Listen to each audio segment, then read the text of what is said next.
Hello everybody and welcome to our module on renal tubular acidosis. In the video on metabolic acidosis, I talked about 6 causes of a non-anion gap metabolic acidosis, and the last of these 6 causes are the renal tubular acidoses, and that's what we're going to focus on in this module. Renal tubular acidosis disorders are rare disorders of nephron ion channels, and all of them cause a non-anion gap metabolic acidosis. And many of them present with low bicarbonate or abnormal potassium. This is often how they are detected, either on routine blood work that is abnormal or through symptoms from abnormal potassium. And just by way of review, I've written the hallmark features of a metabolic acidosis at the bottom of the screen. The pH is reduced below the normal range of 7.37 to 7.42, and the bicarbonate is low. Renal tubular acidoses are very easy to understand if you understand how the nephron reabsorbs bicarbonate and excretes acid. And by acid, I mean hydrogen ions or protons. The first thing the nephron does to maintain acid-base balance is reabsorb lots of bicarbonate in the proximal tubule. The second thing the nephron does is secrete hydrogen atoms into the lumen of the collecting duct. And in order for these hydrogen ions to go into the collecting duct lumen, aldosterone needs to work normally, because one of the functions of the hormone aldosterone is to drive secretion of acid in the collecting duct. So there are 3 forms of renal tubular acidosis. The first one occurs if bicarbonate reabsorption does not happen in the proximal tubule. That will lead to an acidosis. The second one occurs if hydrogen ions are not pumped into the lumen of the collecting duct. That causes a renal tubular acidosis. And then finally, if the nephron cannot respond to aldosterone normally for any reason, that causes the third form of renal tubular acidosis. Let's start by talking about a type 2 renal tubular acidosis, also called a proximal renal tubular acidosis. And it gets its name because the primary problem in the nephron in a type 2 RTA is a defect in the proximal tubular bicarbonate reabsorption, just like I've indicated at the bottom of the screen. This leads to the loss of bicarbonate in the urine, and therefore it causes a non-anion gap metabolic acidosis, just like all RTAs. And the key thing to know about the proximal RTAs is that they're relatively mild. They're often asymptomatic. And the reason for this is because the distal nephron can still secrete acid, and that makes up for a lot of the problem of losing bicarbonate in the urine. Therefore, these are typically milder RTAs. Patients with proximal RTAs develop hypokalemia. So why does this happen? Well, anytime the proximal tubule loses bicarbonate reabsorption, that leads to diuresis. The reason for this is because the proximal tubule reabsorbs sodium together with bicarbonate. So if it's not reabsorbing bicarbonate, it will also not reabsorb sodium. Sodium will go out in the urine and take water with it, and that will lead to diuresis. Because of the diuresis, there's contraction of the volume, and anytime the volume in the body contracts, this activates the renin-angiotensin-aldosterone system. Increased aldosterone leads to increased potassium excretion, and that leads to hypokalemia. The second important feature of a proximal RTA that you need to know is that the urine pH will be low, and less than 5.5 is a low pH. So why does this happen? Well, the distal tubule can still excrete protons in the setting of a type 2 RTA, and as more protons build up in the blood due to acidosis, this distal nephron starts putting lots of acid into the urine. This makes the urine acidic, and it makes the urine pH low. It also causes a negative urine anion gap. I'll talk more about this in a few slides. So like I told you before, proximal RTAs are usually relatively mild. If you look at the screen here, a normal bicarbonate is 24. In a proximal RTA, the bicarbonate will be about 12 to 20. And this is in stark contrast to distal RTAs, which we'll talk about in a minute. When the distal nephron can't secrete acid, the bicarbonate gets very low, often less than 10. Type 4 RTAs, which is the last type we'll talk about in this video, also are relatively mild in terms of the decrease in bicarbonate. And once again, the reason for the mild decrease in bicarbonate in proximal RTAs is because the distal intercalated cells function normally and they secrete acid to compensate for the acidosis. So here's a sample case. A patient has no symptoms and comes in for routine blood work, or maybe they have some mild weakness and that's because of low potassium. The blood work shows a reduced bicarbonate in the mild range of 12 to 20. There's hypokalemia and the urine pH is low. This is a type 2 proximal RTA profile. And the treatment is with sodium bicarbonate, which replenishes the bicarbonate being lost in the urine. There are 2 high-yield associations with proximal RTAs that you should know for your Step 1 exam. The first one is that a proximal RTA occurs as a component of Fanconi syndrome. Fanconi syndrome is a generalized failure of the proximal tubule, and people who have the Fanconi syndrome lose in the urine all the things that should be reabsorbed in the proximal tubule. This includes phosphate, glucose, amino acids, urate, protein. All these things spill into the urine. And in addition, people with the Fanconi syndrome develop a proximal RTA because their proximal tubule isn't working. Fanconi syndrome can be seen as an inherited disorder in children. It can also occur secondary to a number of drugs. Second high-yield association is with multiple myeloma. Some forms of light chains that develop in multiple myeloma are toxic to the proximal tubule, and this can lead to Fanconi syndrome. And once again, anyone who has Fanconi syndrome can develop a type 2 or proximal RTA. In the renal video on diuretics, I talk about acetazolamide. It's a carbonic anhydrase inhibitor that has a weak diuretic effect because it blocks sodium reabsorption. Well, the way that acetazolamide works is by essentially causing a proximal RTA. As I told you before, sodium gets reabsorbed along with bicarbonate in the proximal tubule. So when you shut down the reabsorption of bicarbonate, you shut down the reabsorption of sodium. This leads to a mild diuretic effect, and it causes a non-anion gap metabolic acidosis through increased elimination of bicarbonate. So the point I just want to make here is that a patient taking acetazolamide will develop the same clinical features as a patient with a proximal RTA. That's because the drug causes the defect associated with a type 2 proximal RTA. Moving on, now let's talk about our next renal tubular acidosis. That's the type 1 or distal renal tubular acidosis. The problem in this condition is that the distal nephron cannot secrete protons into the urine. In other words, the nephron cannot acidify the urine. This leads to a non-anion gap metabolic acidosis, just like all the RTAs. Because there's less excretion of acid, it leads to acidemia, and whenever there's less excretion of acid in the distal nephron, there's less resorption of potassium, and therefore this leads to hypokalemia. In the distal nephron, when acid goes out into the lumen of the nephron, in other words, into the urine, potassium is reabsorbed. What this means is that if there's a defect in acidification of the urine, there will also be a defect in reabsorption of potassium. That leads to potassium going out in the urine and hypokalemia. Distal RTAs are famous for causing a very low bicarb. You may know that a normal bicarb is about 24, and in a distal RTA it can get less than 10. The reason for this is because the way that the body excretes most of the daily acid load is by secreting it into the urine in the distal nephron. So when that's impaired, the body really loses its ability to get rid of acid, and therefore severe acidosis can occur. In addition, a classic finding of a distal RTA is for the urinary pH to be high. When the urine cannot be acidified by those cells in the distal collecting duct, the urine will therefore not develop a low pH, and the urine will be alkaline. So the diagnosis of a distal RTA is established if you have a metabolic acidosis and an alkaline urine. Once you see those two things, this is the type of RTA you have, and an alkaline urine is considered a urine with a pH greater than 5.5. A classic symptom of a distal RTA is chronic and recurrent kidney stones, and it's high yield to know this because this will often be mentioned in a board question describing a patient with a type 1 RTA. When the urine becomes alkaline, it can precipitate stones. Sometimes they can even be bilateral. The acidosis also causes more calcium to be reabsorbed from bones, and acidosis suppresses calcium resorption in the kidneys, so this leads to more calcium coming from bones, more calcium staying in the urine, and this leads to a setup for developing kidney stones. In addition, the calcium loss can lead to rickets in children, and children can have growth failure if they have an undiagnosed and untreated type 1 or distal RTA.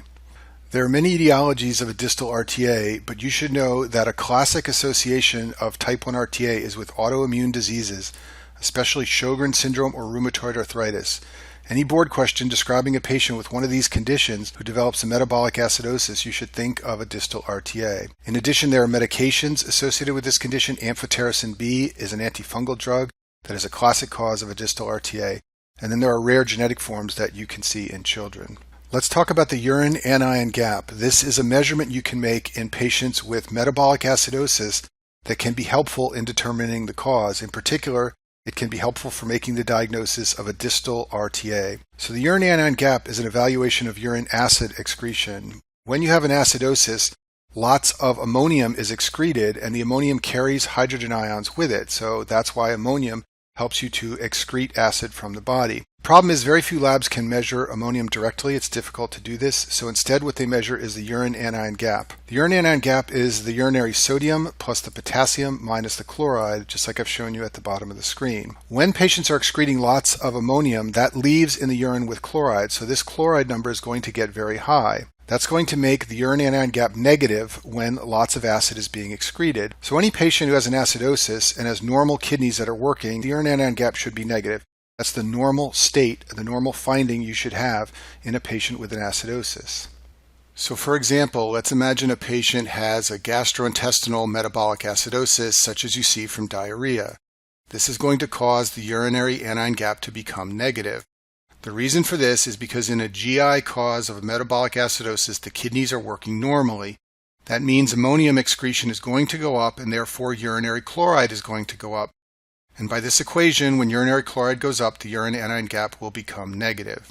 And the way everyone remembers this, including many renal attendings I know, is through the mnemonic negative in GI causes of metabolic acidosis.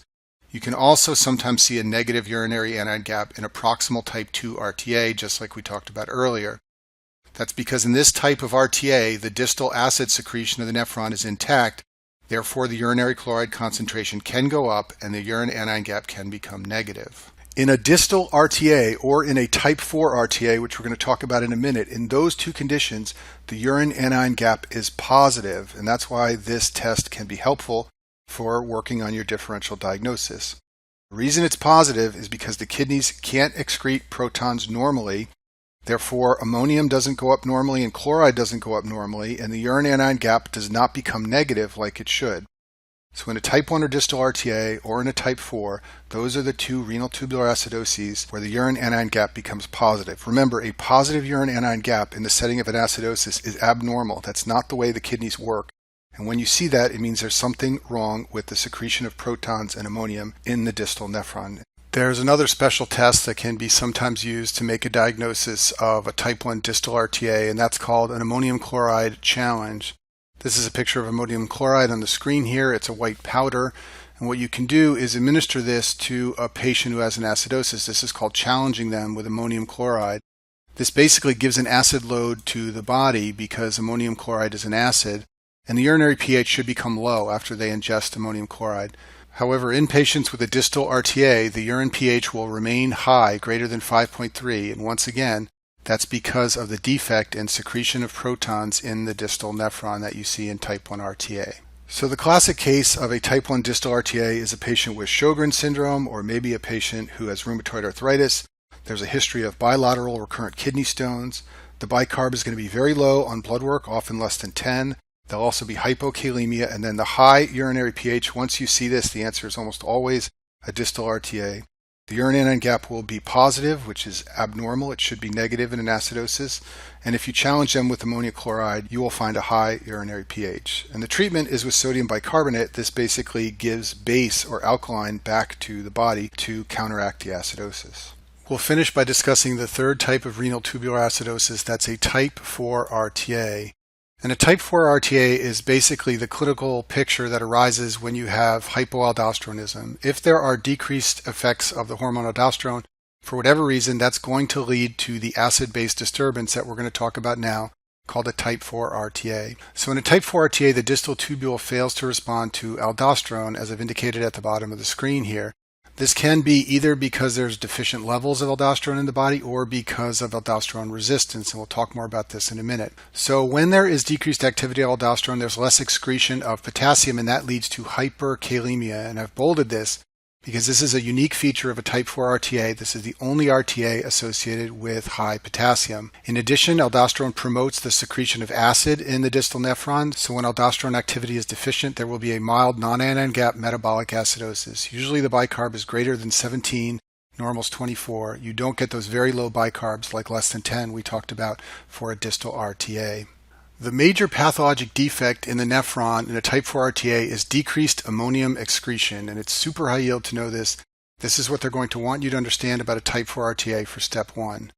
So normally ammonia is a urinary buffer, so when you lose ammonia in the urine, that leads to a low urinary pH, and that's what you see in a type 4 RTA, a low urinary pH less than 5.3. Normally, the proximal tubule synthesizes ammonia, which is NH3, and ammonia can pick up a proton to become NH4. And for this reason, ammonia is a buffer. It can pull protons out of solution and prevent the pH from dropping as low as it might drop if you didn't have the buffer ammonia present. So when ammonia production decreases in a type 4 RTA, This is going to cause loss of urinary buffering, and as a result, there are going to be lots of protons in solution, and there's going to be a decrease in the urinary pH, one of the hallmark features of a type 4 RTA. And the reason there's less ammonia production and less ammonium excretion all ties back to hyperkalemia. When you have hyperkalemia from aldosterone deficiency or deficiency of aldosterone effects, this suppresses ammonium excretion. It does this through a couple of mechanisms. It blunts the proximal tubule's ability to synthesize ammonia. It also blunts ammonia secretion into the distal nephron, but through whatever mechanism, you get what I've shown here on the screen. The hyperkalemia inhibits the secretion of ammonium in the urine, and that is going to cause loss of urinary buffering and a low pH. So I told you before that patients with hypoaldosteronism develop a type 4 RTA. So what are some of the common reasons that patients develop hypoaldosteronism? Well, it turns out the most common reason is what's known as hyporeninemic hypoaldosteronism. This means that there is low renin activity and that secondarily causes decreased aldosterone production. Remember that renin and aldosterone are part of the RAS, the renin-angiotensin-aldosterone system. So if renin activity declines, aldosterone production is going to decline. Some of the common reasons this happens are, first of all, diabetes. Super high yield to know this. Patients who have diabetes develop low renin production for reasons that are poorly understood. This can lead to a type 4 RTA. So in a board question, this will be a diabetic who comes in with elevated potassium and low bicarb and low urine pH. That patient has a type 4 RTA. NSAIDs are also known to impair renin release, so patients taking lots of NSAIDs can develop a type 4 RTA. And then there are a number of other drugs. You can read about these, but they're all associated with type 4 RTA, meaning that they lead to hyperkalemia and low serum bicarb. Patients taking drugs that interfere with the RAS can also develop low aldosterone levels in a type 4 RTA. So in other videos, I talk about ACE inhibitors and ARBs and direct renin inhibitors like glycerin.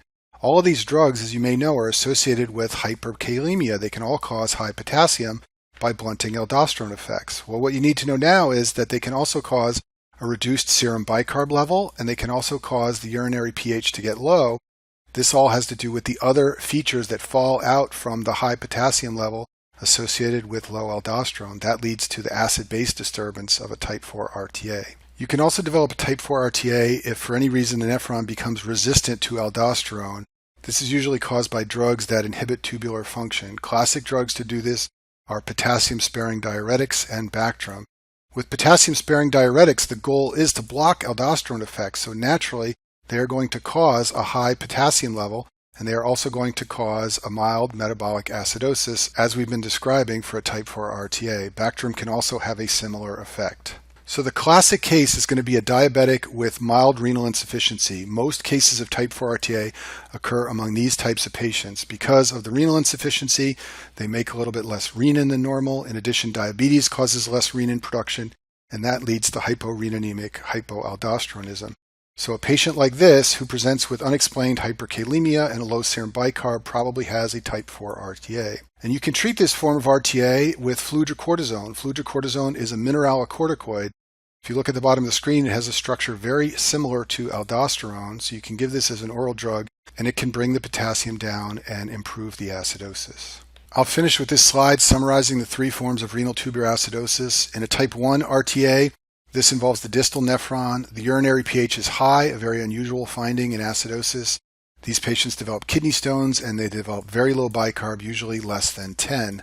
In a type 2 RTA, this involves the proximal tubule. This is a milder acidosis and it often occurs as a component of Fanconi syndrome. Remember that multiple myeloma is a classic cause of a type 2 RTA. And type 4, we just finished talking about. This involves hypoaldosteronism, hyperkalemia, and abnormalities of ammonium excretion. And then in the bottom slide, I've summarized the plasma, potassium, and urinary findings in the different RTAs. Type 1 and 2 are associated with hypokalemia only. Type 4 is associated with hyperkalemia. The urinary pH is going to be low in types 2 and 4. It's going to be high only in type 1. And that concludes our video on renal tubular acidosis.